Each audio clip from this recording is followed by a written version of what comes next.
തിരുവനന്തപുരം മാർനല്ലൂരിൽ അംഗനവാടിയിൽ കുഞ്ഞു വീണത് മറച്ചുവെച്ച് അധികൃതരുടെ ഗുരുതരമായ അനാസ്ഥ. 5 മണിക്കൂറിന് ശേഷം വിവരമറിഞ്ഞ് മാതാപിതാക്കൾ ആശുപത്രിയിൽ എത്തിച്ച 3 വയസ്സുകാരി വൈഗ ആന്തരിക രക്തസ്രാവത്തെ തുടർന്ന് ഗുരുതരാവസ്ഥയിലാണ്. വിവരം പറയാൻ മറന്നുപോയെന്ന് അംഗനവാടി അധികൃതർ പറഞ്ഞെന്ന് കുട്ടിയുടെ പിതാവ്. നമസ്കാരം. ഇന്നലെ റിപ്പോർട്ട് ചെയ്തിട്ടുള്ളൊരു വാർത്തയാണിത്. അംഗനവാടിയിൽ വെച്ച് 3 വയസ്സുകാരി പെൺകുഞ്ഞിന് വലിയൊരു അപകടം ഉണ്ടാവുകയാണ്. ആ കുഞ്ഞിന്റെ നില അത്യാവശ്യം വഷളാണ്. ഡോക്ടർമാർ മാക്സിമം ആ കുഞ്ഞിന്റെ ജീവൻ രക്ഷിക്കാൻ വേണ്ടി ശ്രമിച്ചുകൊണ്ടിരിക്കുകയാണ്. എന്നിട്ട് ഈ വിവരം അംഗനവാടി ഉദ്യോഗസ്ഥര് വീട്ടുകാരിൽ നിന്ന് മറച്ചു വെച്ചു. ഇന്നലെ 2 മണിയായപ്പോഴേക്കും ഈ കുഞ്ഞിനെയും കുഞ്ഞിന്റെ സഹോദരനുണ്ട്, ട്വിൻസ് ആണ് അവരെ രണ്ടുപേരെയും കൂടി അച്ഛൻ തിരിച്ചു വിളിച്ച് വീട്ടിൽ കൊണ്ടുവന്നാക്കി. എന്നിട്ട് അദ്ദേഹം ഒരു ആംബുലൻസ് ഡ്രൈവറാണ്. അദ്ദേഹം ഓട്ടത്തിന് പോയി. 5:30 ആയപ്പോഴേക്കും അദ്ദേഹം തിരികെ വന്ന സമയത്ത് ഈ കുഞ്ഞിന് ഫുഡ് കൊടുത്തുകൊണ്ടിരുന്ന സമയത്ത് കുഞ്ഞ് വൊമിറ്റ് ചെയ്തു. അപ്പോൾ ഈ കുഞ്ഞിന് ചെറിയൊരു പനി ഉണ്ടായിരുന്നു. അപ്പോൾ നോർമലായിട്ട് നമ്മൾ വിചാരിക്കുന്നത് പനി ആയതുകൊണ്ട് വൊമിറ്റ് ചെയ്തതായിരിക്കുമെന്ന്. പക്ഷെ അദ്ദേഹം ശ്രദ്ധിച്ചതുകൊണ്ട് ആ കുഞ്ഞിന്റെ തലയുടെ പുറകിൽ ഒരു ചെറിയ മുഴ കാണാൻ ഇടയായി. അപ്പം തന്നെ നേരെ ഹോസ്പിറ്റലിലാക്കുമ്പോഴും ഈ CT സ്കാൻ എടുക്കാനോ MRI സ്കാൻ എടുക്കാനോ ഒന്നും പറ്റത്തില്ല. കാരണം കുഞ്ഞ് കരഞ്ഞുകൊണ്ടിരിക്കുകയാണ്. അങ്ങനെയും കുറേ സമയം വൈകി. കുഞ്ഞ് ഉറങ്ങുന്നിടം വരെ കാത്തിരുന്നു. അങ്ങനെ CT സ്കാൻ ഒക്കെ എടുത്തപ്പോഴാണ് കുഞ്ഞിന്റെ തലച്ചോറിൽ ആന്തരിക രക്തസ്രാവം. അതുകൂടാതെ തന്നെ സ്പൈനൽ കോഡ് ഇഞ്ചുറി ഉണ്ട്.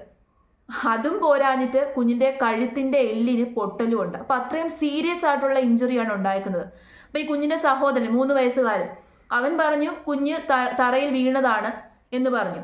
എന്നിട്ട് നേരെ ഈ കുഞ്ഞിന്റെ അച്ഛൻ അംഗനവാടി ജീവനക്കാരിയെ വിളിച്ച് ചോദിച്ചപ്പോൾ അവര് പറയുന്നത് കുഞ്ഞ് വീണിരുന്നു, അതും ബേബി ചെയറിൽ നിന്നാണ് വീണത്, അത് പറയാൻ മറന്നുപോയതാണെന്ന്.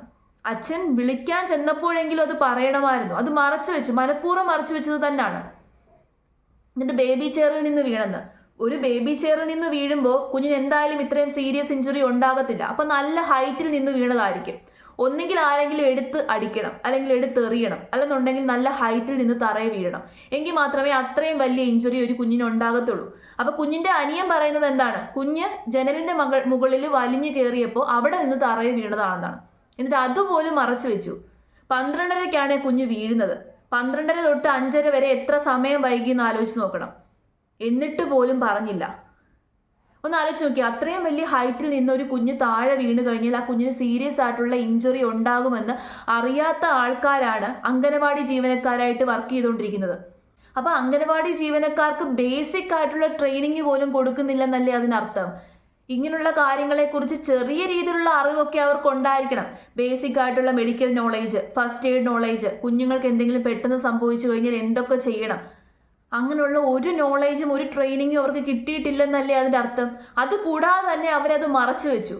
നമ്മളിപ്പോൾ ഒരു ജോലിയിലേക്ക് കയറുമ്പോൾ ആ ജോലിയിലെ ഉത്തരവാദിത്തങ്ങൾ എന്തൊക്കെയാണെന്ന് പൂർണ്ണമായിട്ട് മനസ്സിലാക്കിയിട്ടായിരിക്കും നമ്മൾ ആ ജോലിയിലേക്ക് പ്രവേശിക്കുന്നത്. പ്രത്യേകിച്ച് കുഞ്ഞുങ്ങൾ റിലേറ്റ് ചെയ്തിട്ടുള്ളൊരു ഫീൽഡിലാകുമ്പോൾ നമ്മൾ അത്രയും കെയർഫുൾ ആയിരിക്കണം. നല്ല രീതിയിൽ അവരെ ശ്രദ്ധിക്കണം.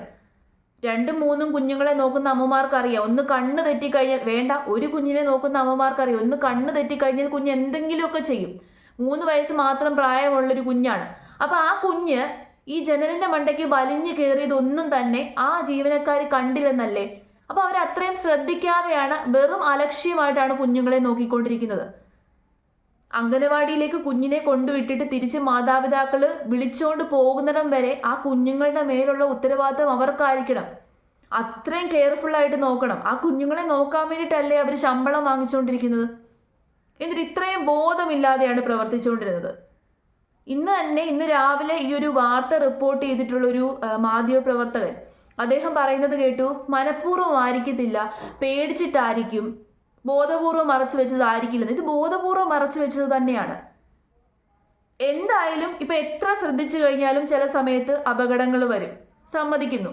ചില സമയത്ത് ഇപ്പൊ അവരങ്ങോട്ടും ഇങ്ങോട്ടും തിരിഞ്ഞപ്പോഴെങ്ങാണോ ആ കുഞ്ഞ് വലിഞ്ഞു കയറി താഴെ വീണതായിരിക്കാം. പക്ഷേ അത്രയും ഉയരത്തിൽ നിന്നൊരു കുഞ്ഞ് താഴെ വീണിട്ട് പേരൻസിനെ പോലും അറിയിക്കാതെ മറച്ചു വെച്ചു. അവരുടെ പേടിയാണോ ഒരു കുഞ്ഞിന്റെ ജീവനാണോ വലുത്?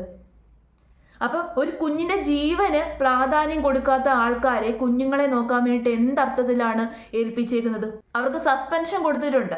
എൻ്റെ ഒരു അഭിപ്രായത്തിൽ അത് സസ്പെൻഷൻ ആവരുതായിരുന്നു. അവരെ ജോലിയിൽ നിന്ന് തന്നെ പിരിച്ചു വിടണമായിരുന്നു. കുഞ്ഞ് താഴെ വീണ വിവരം ബന്ധപ്പെട്ട അധികൃതരെയോ അല്ലെങ്കിൽ മാതാപിതാക്കളെയോ അപ്പം തന്നെ അറിയിക്കണമായിരുന്നു. ആ കുഞ്ഞ് അപ്പോൾ വീണ സമയത്ത് മാതാപിതാക്കൾ ഹോസ്പിറ്റലിൽ കൊണ്ടെത്തിച്ചിരുന്നെങ്കിൽ ഇത്രയും സീരിയസ് ഇഞ്ചുറി അല്ലെങ്കിൽ ഇത്രയും സീരിയസ്നെസ് ആ ഒരു വിഷയത്തിൽ ഉണ്ടാകത്തില്ലായിരുന്നു. അപ്പം തന്നെ ചികിത്സ നടത്താമായിരുന്നു. ഇപ്പോൾ ഡോക്ടർമാർ കുഞ്ഞിന് സർജറി ചെയ്യാതെ മാക്സിമം മരുന്ന് കൊടുത്ത് അതിൻ്റെ രക്തസ്രാവം ഒഴിവാക്കാൻ വേണ്ടി ശ്രമിച്ചുകൊണ്ടിരിക്കുകയാണ്. കാരണം ഒരു കുഞ്ഞിൻ്റെ തലച്ചോറ് സർജറി ചെയ്ത് കഴിഞ്ഞാൽ അത് അതിൻ്റെ ഫ്യൂച്ചറിനെ തന്നെ ചിലപ്പോൾ അഫക്റ്റ് ചെയ്യും. ഒരുപാട് കോംപ്ലിക്കേഷൻ ഉണ്ട്, ഒരുപാട് റിസ്ക് ഉണ്ട്. ഒരു കുഞ്ഞിനെ ജീവൻ ആപത്തിലാക്കി, എന്നിട്ട് മിണ്ടാതിരുന്നു. ഇങ്ങനെ ആരും തന്നെ ചെയ്യാതിരിക്കുക. കുഞ്ഞുങ്ങൾ റിലേറ്റ് ചെയ്തിട്ടുള്ളൊരു ഫീൽഡിൽ വർക്ക് ചെയ്യുമ്പോൾ മാക്സിമം ശ്രദ്ധിക്കുക. അങ്ങനെ ശ്രദ്ധിക്കാനും ആ ഉത്തരവാദിത്തം തലയിലെടുത്ത് വെക്കാനും പറ്റാത്ത ആൾക്കാർ ഇങ്ങനെയുള്ള പരിപാടിക്കൊന്നും പോകാതെ ഇരിക്കുക.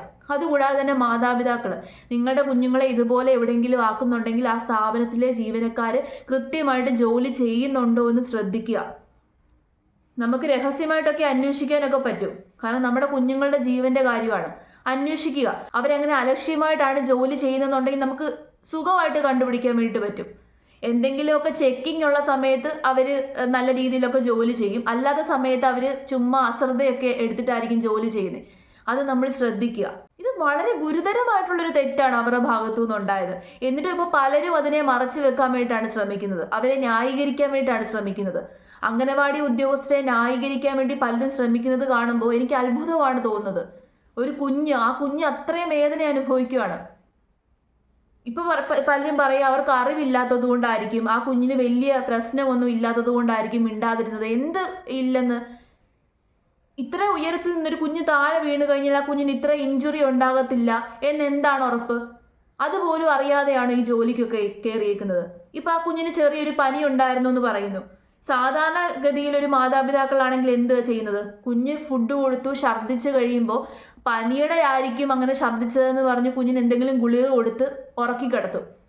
ഇപ്പൊ അദ്ദേഹത്തിന് അറിയാവുന്നതുകൊണ്ട്, അദ്ദേഹം ഒരു ആംബുലൻസ് ഡ്രൈവർ ആയതുകൊണ്ട് തന്നെ അത്യാവശ്യം പരിശീലനമൊക്കെ അദ്ദേഹത്തിന് ഉണ്ടായിരിക്കും.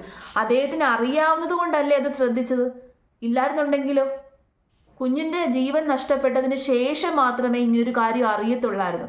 അപ്പം മാക്സിമം ഇതുപോലെയുള്ള ഇൻസിഡന്റ് ഉണ്ടാകുമ്പോൾ മാതാപിതാക്കളെ അറിയിക്കാനെങ്കിലും നിങ്ങളൊന്ന് ശ്രമിക്കുക. ചിലപ്പോൾ ആ സമയത്ത് നിങ്ങൾക്ക് വഴക്ക് കേൾക്കേണ്ടി വരുമായിരിക്കും, പക്ഷെ ഒരു കുഞ്ഞിൻ്റെ ജീവനെക്കാട്ടിൽ വലുതല്ല ഇതൊന്നും എന്ന് നമ്മൾ മനസ്സിലാക്കി കഴിഞ്ഞാൽ ഈ പ്രശ്നങ്ങളൊക്കെ തന്നെ ഒഴിവാക്കാം.